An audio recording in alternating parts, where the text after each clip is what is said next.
जय हिंद बच्चों मैं अजय कुमार वाराणसी उत्तर प्रदेश से आपके अपने चैनल नव शिक्षण पे स्वागत करता हूँ। बच्चों अभी मैं आपको श्रेष्ठा का पेपर दिखा रहा हूँ और ये है क्लास 11th के लिए जो बच्चे अप्लाई कर रहे हैं उनके लिए है। ठीक है, तो ऑलरेडी मैंने मैथ्स का और साइंस का वीडियो ऑलरेडी मैंने दिखा दिया है, यानी कि विज्ञान का। आज मैं सामाजिक अध्ययन यानी कि सोशल स्टडी के प्रश्नों को आपको दिखाने जा रहा हूँ। तो इसके प्रश्न जो हैं, जो क्लास 9th के लिए कर रहे हैं बच्चे तैयारी, कुछ क्वेश्चंस इसके काफ़ी इंपॉर्टेंट हैं क्योंकि कुछ क्वेश्चंस लोअर क्लासेस से भी दिए गए हैं। तो जो बच्चे 9th के लिए तैयारी कर रहे हैं उनसे मैं कहूँगा कि आप मैथ्स का नहीं लेकिन साइंस के क्वेश्चंस कुछ हैं उसको जरूर देख लीजिएगा। और आज जो सोशल स्टडी के कुछ क्वेश्चंस होंगे जहाँ मैं बताऊँगा कि हाँ इसको करना है, उसको ज़रूर आप देख के नोट डाउन कर लीजिएगा। ठीक है, तो आइए आज के वीडियो को स्टार्ट करता हूँ। इसमें बच्चों ध्यान दीजिएगा, ये इंग्लिश हिंदी दोनों बताऊंगा क्योंकि काफ़ी बच्चे जो हैं साउथ के हैं जो उनको इंग्लिश में चाहिए। ठीक है, तो आप दोनों ही देख लीजिएगा। तो ये देखिए, पहला स्टेटमेंट है, दूसरा ये सेकंड स्टेटमेंट है।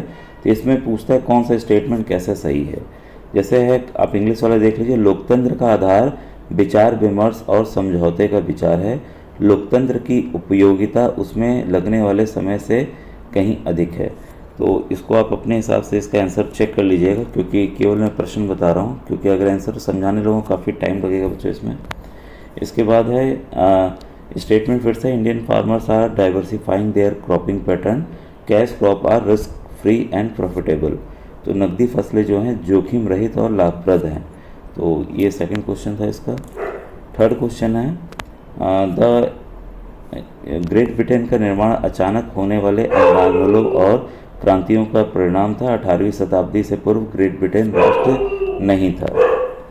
इसके बाद है question 54, Lord Irwin announced for dominion status, Mahatma Gandhi decided to quit non corporation movement, inland immigration act, Alluri Sitarama Raju was captured and executed.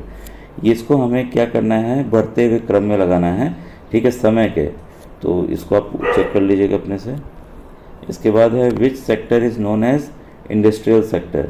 तो जो औद्योगिक क्षेत्र है वो किसे कहा जाता है, तो ये आप बताइएगा। एक प्राइमरी प्राथमिक क्षेत्र होता है, एक द्वितीय होता है, तृतीयक होता है, एक सेवा क्षेत्र होता है। ये अच्छा क्वेश्चन है ये भी। अब इसमें देखिए, इन्होंने इसको कर दिया है कि प्राइमरी सेक्टर में क्या आता है। तो जो प्राइमरी सेक्टर में ध्यान रखिएगा वो चीज़ें आती हैं जो कि डायरेक्टली की जाती हैं, जैसे कि कृषि हो गई। ठीक है, जैसे कि दूध निकालना हो गया। तो जो काम एकदम ज़मीनी स्तर पे होता है वो होता है। जैसे दुकानदार ले जाके कोई चीज़ करते हैं, ठीक है, आपसे ख़रीदे, तो वो आ जाएगा सेकेंडरी में। जो सेवाएं दी जाती हैं वो आती हैं टर्सरी सेक्टर में। ठीक है, तो एक हल्का सा आपको बता दे रहा हूँ, यहाँ पे डेयरी फार्मिंग हो जाएगा एक का। ठीक है, यानी कि प्राथमिक क्षेत्र का डेयरी फार्मिंग हो जाएगा। तृतीय क्षेत्र का आपका बैंकिंग हो जाएगा। मनरेगा 2005 जो है महात्मा गांधी रोजगार योजना है, आपका काम का अधिकार हो जाएगा। और औद्योगिक क्षेत्र में आपका चीनी मिल हो जाएगा। तो इस तरह से आपको प्रश्नों को समझ के ही करना है, नहीं करेंगे तो फिर दिक्कत होगी। अब देखिए क्वेश्चन नंबर 57 है, ONGC हो गया। तो ONGC का फुल फॉर्म बच्चों याद रखिएगा। ठीक है, oil and natural gas commission होता है। ये ऑयल और गैस से रिलेटेड है। पवन हंस जो है ये आपका हेलीकॉप्टर सर्विस है। NHAI जो है आपका नेशनल हाईवे है। पवन हंस आपका हेलीकॉप्टर सर्विस है। मेट्रो चैनल आपका ये इंडियन पोस्टल नेटवर्क है। ठीक है, तो इस तरह से आपको इस सवाल को हल करना था। प्रोडक्शन ऑफ टी रिक्वायर्स, ये चाय के उत्पादन के लिए कौन सा आवश्यक है, तो उसके वातावरण आपको चाहिए, अधिक वर्षा भी चाहिए कि गर्म वायु चाहिए। ठीक है, अब देखिए कंफ्यूज करने के लिए यहाँ पर इन्होंने जैसे कि गर्म जलवायु दो जगह, शीत जलवायु, निम्न वर्षा उच्च वर्षा, तो सब तरह का ऑप्शन दे दिया है, जो मेरे ख्याल से मुझे लग रहा है मौके पे ऑप्शन नंबर 3 है। इसके बाद question number 59, which of the following is not a reason for the growth of cotton textile industry mostly in Gujarat and Maharashtra in the early years. ठीक है, तो वहाँ पे क्या कारण नहीं था, तो सस्ते श्रम की उपलब्धता, कम तापमान, ये बंदरगाह सुविधा का पहुँच और आर्द्र जलवायु। तो ये इसको आंसर आप देख लीजिएगा। फिर है इसके बाद मैं इंग्लिश देख लीजिए, आप पॉज करके कर लीजिएगा। फिर हिंदी है, निम्न को पढ़कर सत्ता की साझेदारी के नैतिक कारणों की पहचान करें। ठीक है, तो ये ऑप्शंस देख लीजिएगा इसके क्या होगा ऑप्शन सही। फिर है name the organization whose aim is to liberalize international trade. तो इंटरनेशनल ट्रेड को कौन वो करता है, तो ये देखिए सबके फुल फॉर्म आपको ज़रूर पता होना चाहिए। ठीक है, जो 9th वाले बच्चे हैं फुल फॉर्म इसका बताएंगे, मैं एक दो का बता दे रहा हूँ आपको।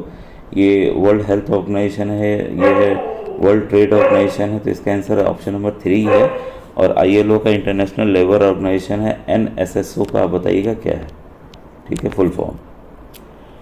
इसके बाद है आपका question number 62, which of the following states enjoy certain powers under article 371 as per Indian constitution. तो कुछ छूट दी जाती है इन राज्यों को, तो आपको बताना है इनमें से कौन से राज्य हैं। ठीक है, तो मुझे जो लग रहा है इसमें ऑप्शन नंबर 1 जो है वो सही है, क्योंकि जो है असम है, नागालैंड है और अरुणाचल प्रदेश है। तो आप इसको बताइएगा कि क्या मेरा आंसर सही है। ठीक है, और जम्मू कश्मीर में कौन सा चल रहा था जिसको अब ख़त्म कर दिया गया हमारे गवर्नमेंट द्वारा, तो आर्टिकल कौन सा था आप यहाँ पर लिख के कमेंट सेक्शन में बताइएगा, क्योंकि ये भी क्वेश्चन इंपॉर्टेंट है बच्चों आगे के लिए। ठीक है, फिर है गिवन बिलो आर 2 स्टेटमेंट्स। तो ये 2 स्टेटमेंट है, आप इंग्लिश वाला आप देख लीजिएगा, हिंदी वाला मैं इसमें पढ़ दे रहा हूँ। फिर है इसमें अभिकथन है, विकासशील देश की सरकार को अनिवार्य न्यूनतम सेवाओं में निवेश करना चाहिए। स्वास्थ्य, शिक्षा और भोजन एक जनसंख्या की मूलभूत आवश्यकताएं हैं। ठीक है, सही है ये भी। इसके बाद है ये देखिए, मैच द फॉलोइंग। एक चीज़ ध्यान दीजिएगा बच्चों, काफ़ी लंबे लंबे क्वेश्चन होते हैं।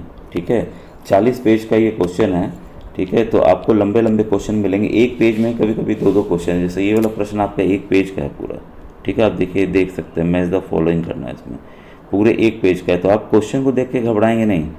ठीक है, कि इतने इतने लंबे क्वेश्चन है, बस आपका कॉन्सेप्ट क्लियर होना चाहिए। तो ये देखिए कथन है जिसका है, तो उसको आप देख लीजिएगा। ठीक है, मिला लीजिएगा इसमें कि इसमें कौन सा ऑप्शन सही होगा।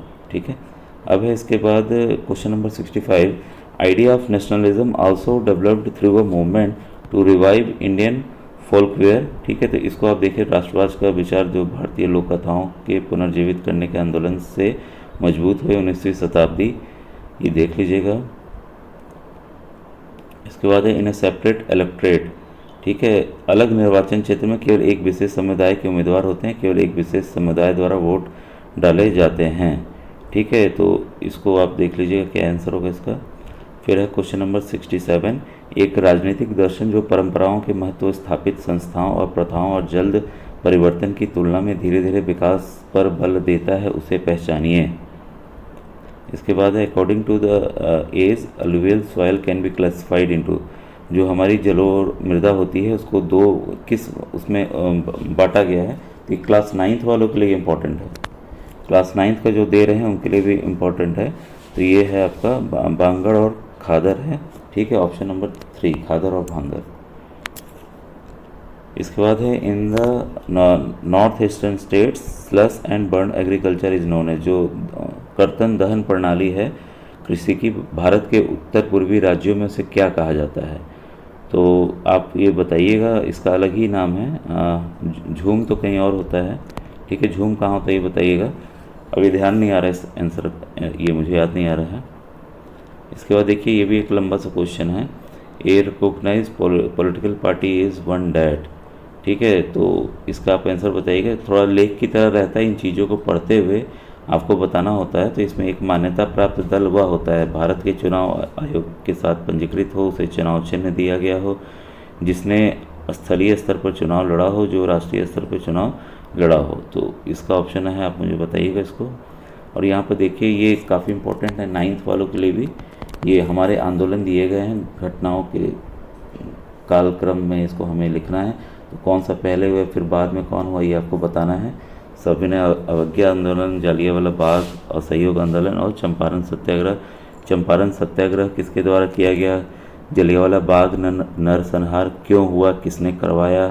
ठीक है, और असहयोग आंदोलन किसने आरंभ किया, कब किया। सविनय अवज्ञा आंदोलन किसके द्वारा आरंभ किया, ये आप ये कमेंट सेक्शन में लिख के इसका बताइएगा डेट। 9th वाले बच्चे जो हैं। Put the textile process in the current sequence. ये देखिए कक्षा 9th के लिए भी इंपॉर्टेंट है कि जो वस्त्र निर्माण की प्रक्रिया का सही क्रम क्या है, ये काफ़ी बार आया हुआ है, रिपीटेड क्वेश्चन है बच्चों। ठीक है, इसके बाद है क्वेश्चन 73, भारत माता का प्रथम चित्र किसने बनाया था, काफ़ी इंपॉर्टेंट क्वेश्चन है। इसके बाद ये देखिए पढ़ने वाले क्वेश्चन है, इसको आप देख लीजिए, हिंदी में ये वाला है। ठीक है, फिर इसके बाद फिर से ये असर्शन रीजन का ही है, इसको आप देख लीजिए। ठीक है, इसमें जो फिर ये देखिए यहाँ से मैथ्स का स्टार्ट हो रहा है। अगर आप कहेंगे तो ये मैथ्स का मैंने शायद ऑलरेडी दिखाया हुआ है। इसके बाद जो बचे हुए क्वेश्चन मैं बच्चों दिखाऊंगा। Thank you very much.